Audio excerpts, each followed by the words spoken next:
Comment c'est possible que dans la même période, vous ayez des gens nombreux, massivement, qui disent on ne veut plus de cette politique, et qu'en même temps, aux européennes, vous disent on va voter Emmanuel Macron? Ben moi, je vous la donne la réponse. La réponse, c'est que si c'est pas Emmanuel Macron, c'est qui? C'est Marine Le Pen. Et donc, les gens ils se disent ben, moi, je préférais qu'il y ait une gauche, mais quand il n'y a pas de gauche, ben moi, je vote Macron. Et c'est pas nouveau. Ils l'ont fait à la présidentielle, au premier et au second tour. Il faut qu'on ait d'alerte encore pour que nous le comprenions. Enfin, c'est quand même insensé cette histoire. Combien de leçons doit-on recevoir encore de la part de nos électeurs pour comprendre qu'ils nous disent si vous n'êtes pas foutu de vous rassembler, si vous n'êtes pas capable de comprendre que si vous n'êtes pas utile, on ne peut pas voter pour vous. Eh bien alors soyons utiles, faisons en sorte de l'être complètement et mettons en marge ces discussions qui sont certainement très intéressantes pour discuter à certaines enfances, mais franchement, nous signons les mêmes tribunes partout, on va dans la presse, ça fait des mois et des mois que je me retrouve à signer des tribunes communes avec Jadot, avec Hamon, sur la question écologique, sur la question migratoire, sur tous ces sujets-là, on est tout le temps ensemble. Et là, pour l'échéance européenne, on va se dire que c'est pas possible. Moi, je veux bien qu'on se dise qu'on va changer l'Europe. Mais l'Europe, on la change avec qui? Si on dit qu'on ne la fait pas avec le PSE, qu'on ne la fait pas avec la GUE, qu'on ne la fait pas avec les écologistes, on l'a fait avec 5 copains, et on dit que parce qu'on est 5 et qu'on a du talent, on va finir par réussir à bouleverser le Parlement européen, la Commission, le Conseil. Mais qui peut croire à cette baliverne? Qui? Personne. Donc, soit on se rassemble, soit on avance, soit on ne pourra plus rien dire. Et nous serons effacés du débat politique, les uns et les autres. Bonjour. Interrogé hier, Yann Brossardi qui soutenait une reconstruction de la gauche telle qu'en 1936 ou dans une moindre mesure comme en 1981. Quelle est votre position? Est-ce que vous souhaitez une reconstruction comme en 1936? Alors, j'aime beaucoup les références historiques du socialiste. Je ne suis pas sûr qu'il faille reprendre 36 comme référence parce que je préférais que non seulement ils soutiennent, mais qu'ils participent. Et donc, le Front populaire était, de ce point de vue, imparfait. Mais je souhaite que nous ayons la capacité, et peut-être aurait-il dû dire autre chose encore, j'aurais pu prendre une autre référence. 1920, c'était il y a presque un siècle. Dans un an, nous commémorerons le divorce historique entre des femmes et des hommes qui avaient été ensemble dans le parti du Grand Jaurès.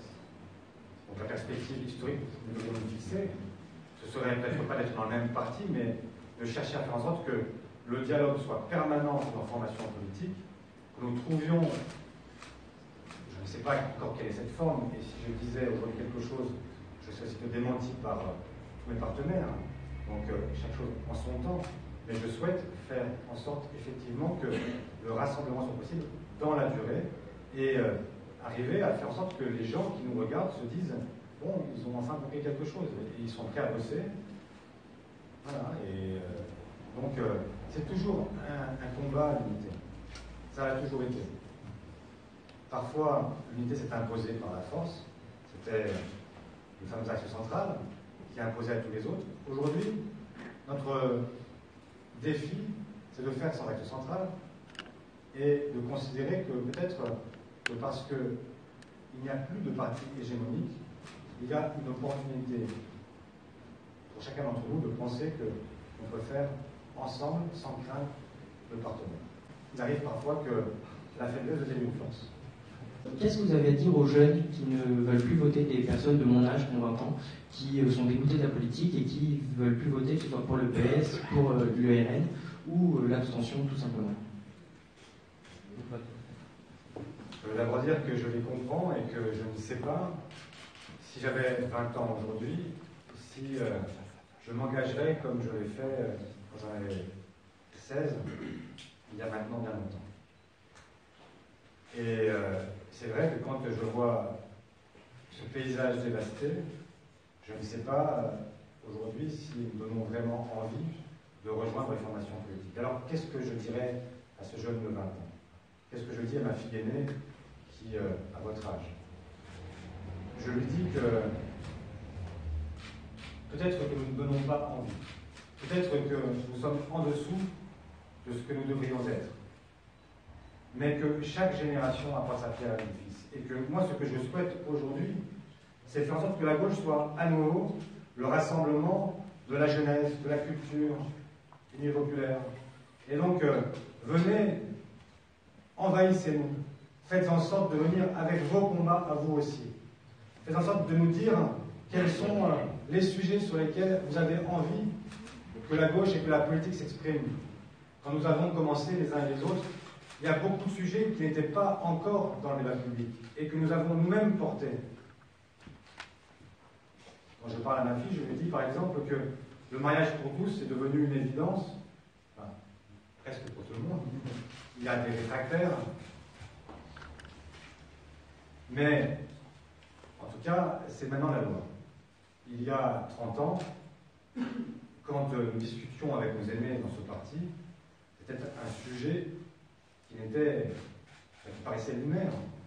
Pourquoi on allait s'intéresser désormais aux mœurs, à la question dont les gens vivent leur sexualité, etc. Ça paraissait impossible.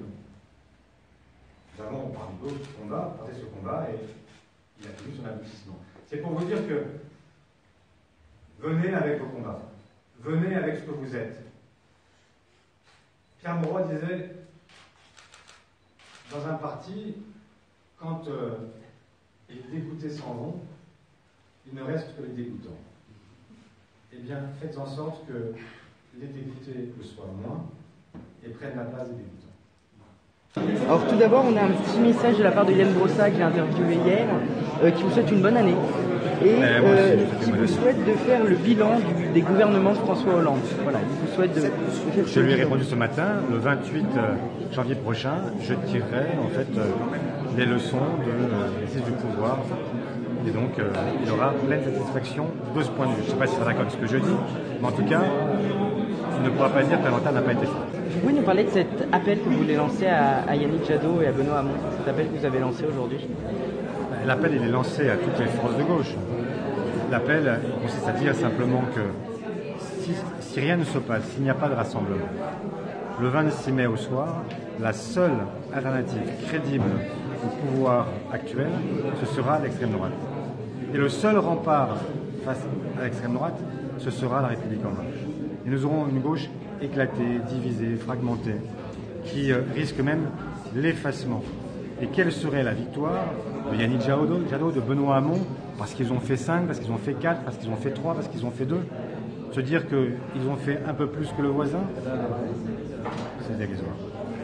Et un petit truc sur le goût de l'effort, vous parlez des Français, Emmanuel Macron a parlé des Français qui n'ont pas le goût de l'effort, mais quand on voit par exemple des Français qui prennent leur voiture pour aller faire 2 km et qui après se plaignent de la hausse de l'essence, est-ce qu'il n'y a pas un peu un double discours de la part des Français qui sont un peu feignants eux-mêmes de temps en temps par rapport à ça? Qu'est-ce que vous en pensez? Sur la question, le sens de l'effort, la réalité c'est que les témoignages qui sont déversés chaque semaine, chaque jour depuis plusieurs mois devraient nous convaincre quand même qu'en ce pays, la plupart ont le sens de l'effort et même le goût de l'effort. Et quand j'observe, y compris, puisqu'il faut revenir 2 secondes à des chiffres pour faire plaisir à la République en marche, la productivité des Français, elle est l'une des plus fortes d'Europe, devant nos voisins allemands, devant les Anglais, devant... Enfin, bref, là on nous raconte en permanence que nous sommes des fainéants, la vérité c'est que nous sommes les plus productifs d'Europe.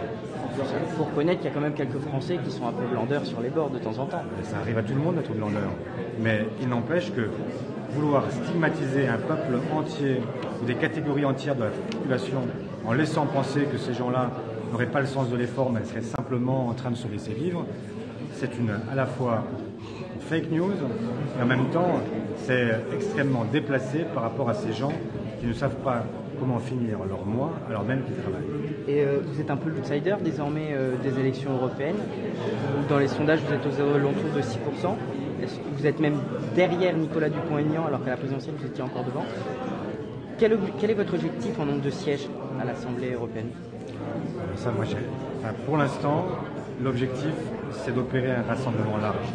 Si nous opérons ce rassemblement large, nous pouvons, y compris, challenger la République en marche et montrer aux Françaises et aux Français qu'il existe dans ce pays une alternative de gauche et non pas exclusivement une alternative d'extrême droite.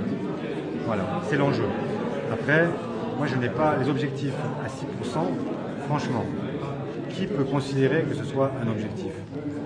C'est forcément trop peu et c'est forcément dérisoire par rapport à ce que nous devons présenter ensemble. Et vous, combien vous voulez de sièges, vous, Olivier Faure? Bon, mais moi je ne compte pas en siège, je cherche simplement à ce que nous puissions produire ensemble l'idée d'une alternative qui soit une alternative à la République En Marche. Après, il vaut mieux faire 7 que 6, il vaut mieux faire 5 que 4, hein, etc. Mais enfin, dans tous les cas de figure, c'est un échec. Il n'y a pas de victoire à 6% ou à 5%.